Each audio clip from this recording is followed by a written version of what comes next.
Frecuentemente cuando salimos a caminar estamos en contacto con muchos animales, muchas plantas que constituyen poblaciones. Poblaciones que frecuentemente pasan desapercibidas ante nuestros ojos. En ecología llamamos población a un conjunto de individuos de la misma especie que son capaces de reproducirse entre sí y ocupan un espacio en un tiempo dado.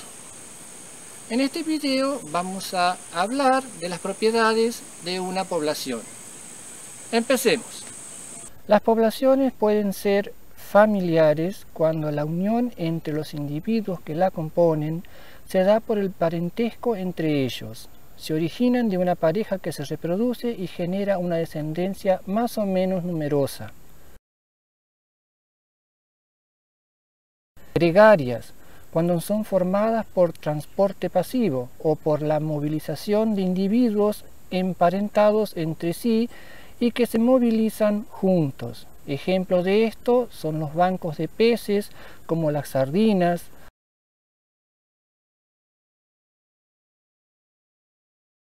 las bandadas de aves migratorias como los gansos, manadas de mamíferos como los ñúes, e insectos como las langostas y mariposas monarcas.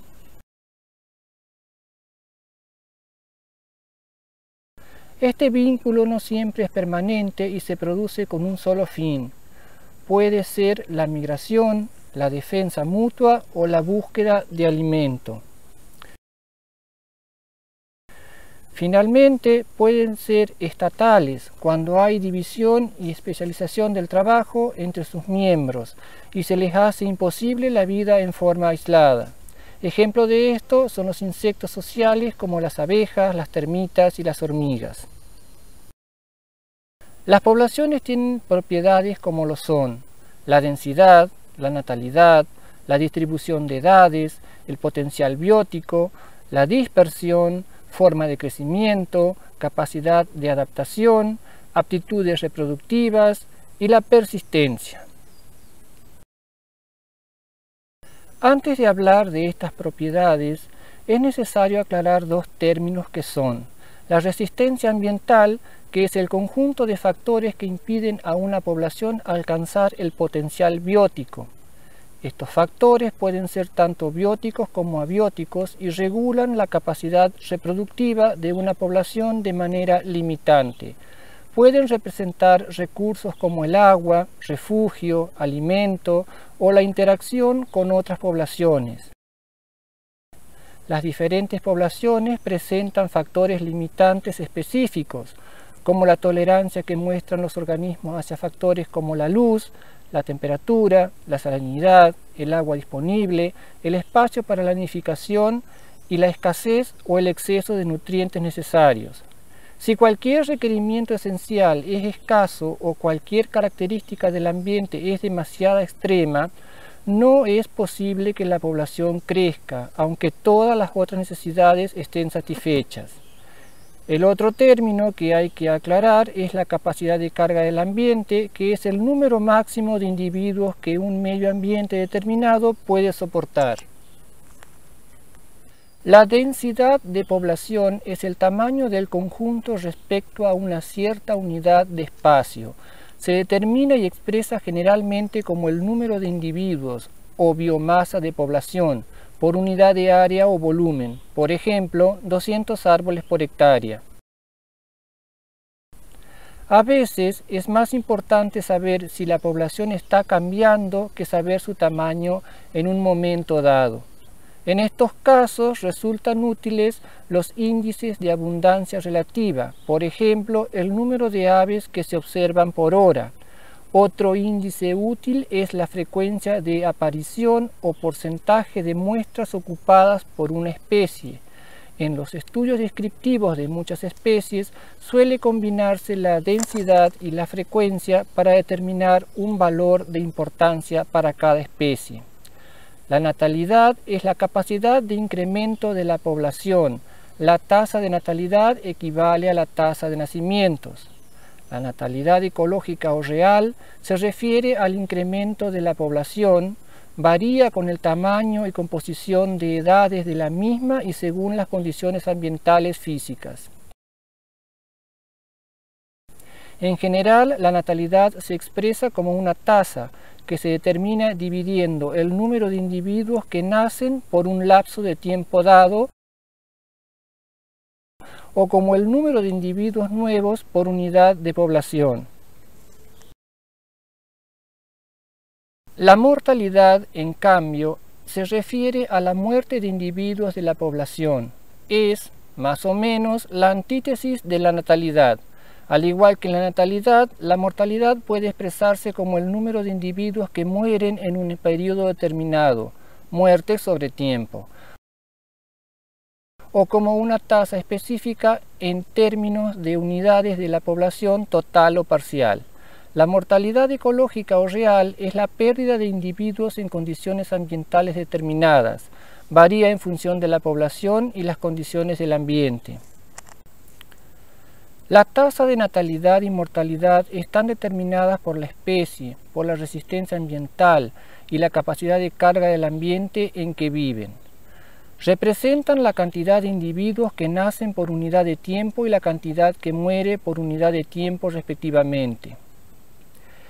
Estos valores a su vez designan un tercer concepto, el de densidad poblacional, que representa, como ya dijimos, la cantidad de individuos que coexisten por unidad de superficie. Esto es un factor indicador de la disponibilidad geográfica de los recursos. Así tendremos una población más densa en lugares de alta disponibilidad de recursos y menos densa en zonas más apartadas de los mismos. En base a estas dos tasas, las poblaciones pueden presentar tres tipos de curvas de supervivencia, a saber: tipo 1, con baja mortalidad en los primeros estadios de vida y alta en el último, ejemplo, el hombre. Tipo 2, con mortalidad constante a lo largo de toda su vida, ejemplo, algunas aves. Y tipo 3, con alta mortalidad en los estadios iniciales de vida y menor y constante en los demás, ejemplo, peces, invertebrados, parásitos, tortugas marinas. La densidad también es afectada por las migraciones, que son los movimientos de individuos dentro de la población. La migración corresponde a la entrada de nuevos individuos a la población y la emigración es la salida de individuos de la misma. Esta característica confiere a la población la propiedad de dispersión.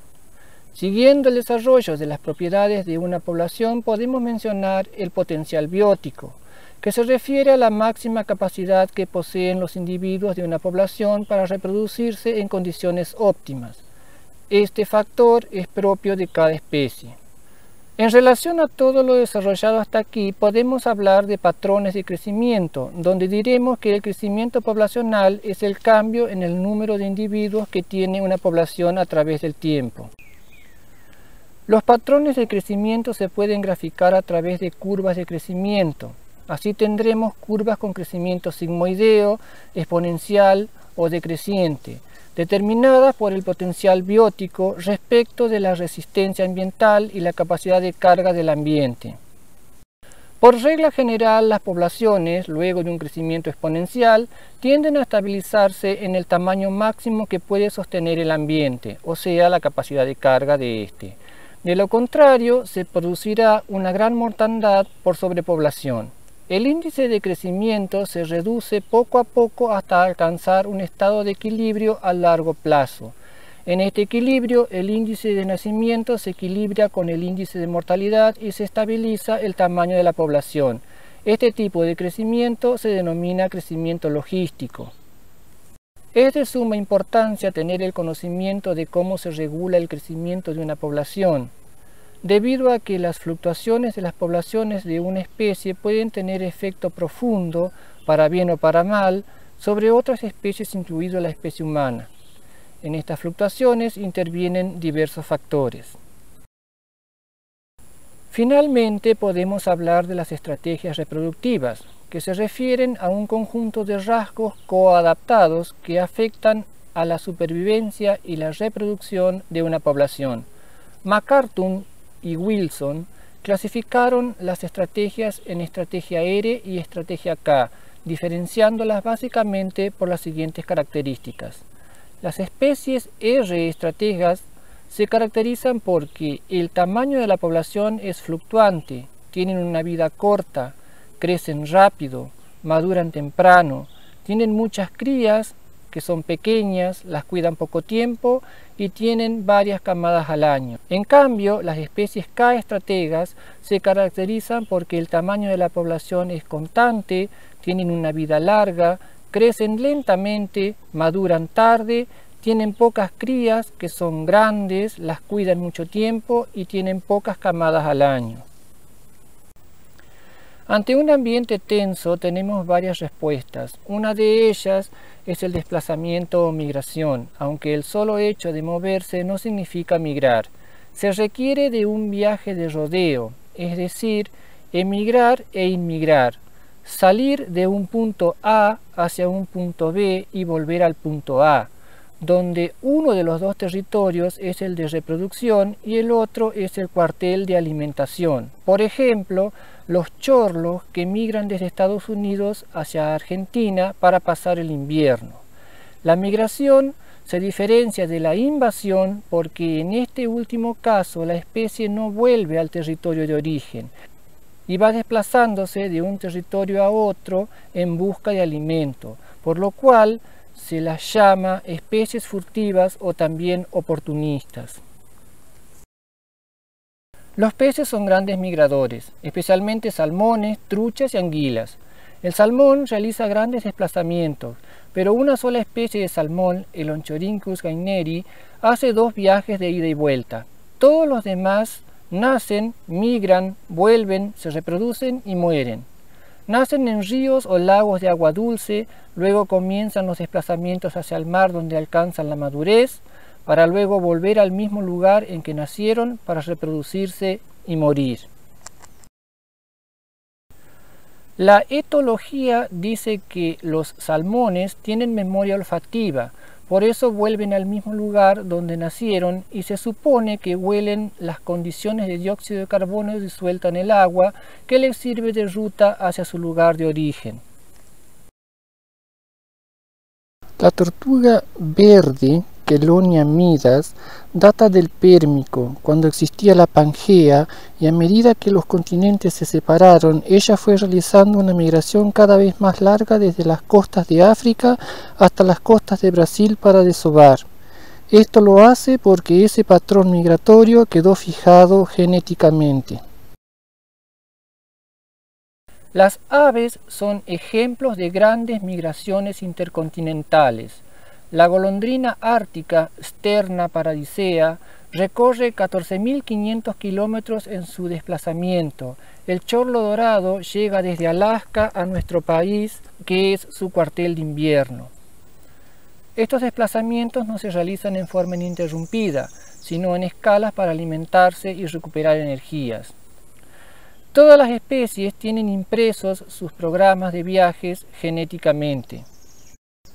La golondrina tijerita, Hirunda rústica, es una especie migradora de largo radio, ya que llega hasta Estados Unidos y es capaz de realizar migraciones intercontinentales. Las aves al migrar vuelan en V corta, como una estrategia que les permite no cansarse con rapidez. El ave que va en el vértice de la V corta es la que más fuerza hace, al contrario de las que van en los extremos de la misma, ya que existe una corriente de aire que les facilita el avance. Las aves van cambiándose de posición en esta disposición de vuelo de manera tal que las más cansadas se dirigen a los extremos de la V y así poder recuperar fuerzas mientras que otra toma la posición de la anterior. Los mamíferos que realizan migraciones son las ballenas, herbívoros, focas, lobos y elefantes marinos. También los hacen los murciélagos vespertiliónidos, pero no superan más de 500 kilómetros. La ballena franca austral realiza una migración trófica y una reproductiva. La reproductiva es ascendente y en mayo llega a la península de Valdés desde el sur, dándose la mayor concentración en septiembre. A partir de diciembre descienden otra vez hacia el sur en busca de alimento, es decir, que comienza la migración trófica. Las migraciones verticales son realizadas por herbívoros de zonas montañosas. Durante el verano los animales ascienden y aprovechan las laderas en alta montaña, y al llegar el invierno, al cubrirse las cumbres de nieve, descienden a los valles donde las condiciones son más favorables. El zooplancton hace migraciones verticales. Los copépodos y cladóceros durante el día descienden hacia el fondo para que no se los coman los peces, y durante la noche ascienden a aguas más superficiales para alimentarse. Migrar para una población tiene beneficios tales como tener un territorio más amplio, asegurándose así los recursos, se asegura el alimento y por consiguiente se reproducen perpetuando la especie. Por otro lado, entraña riesgos, como las condiciones ambientales adversas, tormentas, depredadores, las obras hidroeléctricas para el caso de los peces. Para las aves lo son los aviones, líneas de alta tensión, edificios y faros cuya luz es interpretada por estas como una estrella y por lo tanto interpretan mal el mapa estelar y chocan. Para la orientación de los animales migratorios entran en juego los sentidos. Así tenemos que en los peces lo son la vista y el olfato, en los anfibios la vocalización, en las aves la vista y la posición del horizonte con respecto al sol y los astros, y en los mamíferos es la vista. Las rutas de migración son específicas para cada especie. Las aves evitan los océanos ya que representan un riesgo de muerte, aprovechan como rutas las cadenas montañosas ya que ofrecen corrientes de aire ascendente que les significa un ahorro energético. Si no hay cadenas montañosas, siguen el curso de los ríos. Cuando una población está por migrar, los individuos se congregan conformando las bandadas y las manadas. Esto va asociado a la muda, al aumento de peso en la etapa premigratoria y al nerviosismo que se manifiesta en agresividad conforme llega el momento de migrar. La natalidad y la mortalidad, así como las relaciones intraespecíficas e interespecíficas y los movimientos migratorios que se dan entre los individuos de las poblaciones, van a hacer variar la densidad poblacional, es decir, lo que va a variar es el número de individuos por unidad de superficie o unidad de volumen, según sea un ambiente agroterrestre o acuático donde esas poblaciones viven. La densidad de las poblaciones también va a depender de la eficacia ecológica de los individuos que la componen, es decir, se va a quedar o va a sobrevivir aquel que sea más apto o más fuerte para sobrevivir. También van a hacer variar la densidad los factores limitantes del hábitat de esa población, especialmente la temperatura, la humedad, la luz, el pH del suelo, por ejemplo, la disponibilidad de agua, la disponibilidad de alimento, la salinidad del agua, la presencia o ausencia de determinado animal o depredador, entre otros. Estos factores del ecosistema pueden influir sobre los distintos individuos de las poblaciones, condicionando su supervivencia y también hacen que exista tal o cual individuo y no otro, y que desarrolle determinadas adaptaciones a ese ambiente donde vive. Cada población tiene determinada cantidad de genes distribuidos de manera variable entre todos sus individuos. Esa cantidad de genes diferentes que se encuentran en el seno de la población son necesarios para que no degenere en cuanto a calidad genética, de manera tal que ante los cambios del ambiente no se vea comprometida su supervivencia. Es decir, al tener variados y numerosos genes en la población, tiene más posibilidades de sobrevivir ante los cambios del medio ambiente. A esta variedad de genes se la conoce como variabilidad genética de la población. En toda población encontramos un número de individuos juveniles, un número de individuos adultos y un número de individuos viejos o seniles. A esa cantidad de individuos en cada grupo de edad se lo conoce como estructura etaria de la población. Los individuos de una población se pueden disponer en el espacio de manera al azar, como por ejemplo los guasunchos, ciervos que se hallan la mayor parte del año solos y dispersos en el monte, en grupos, como por ejemplo una bandada de patos tití o de cotorritas verdes, o regularmente distribuidas, como por ejemplo los árboles del espinal en el caso de los espinillos que crecen regularmente. Bueno, con esto llegamos al final de nuestro video. Espero haberte ilustrado bien y que aproveches el material. Y será hasta la próxima.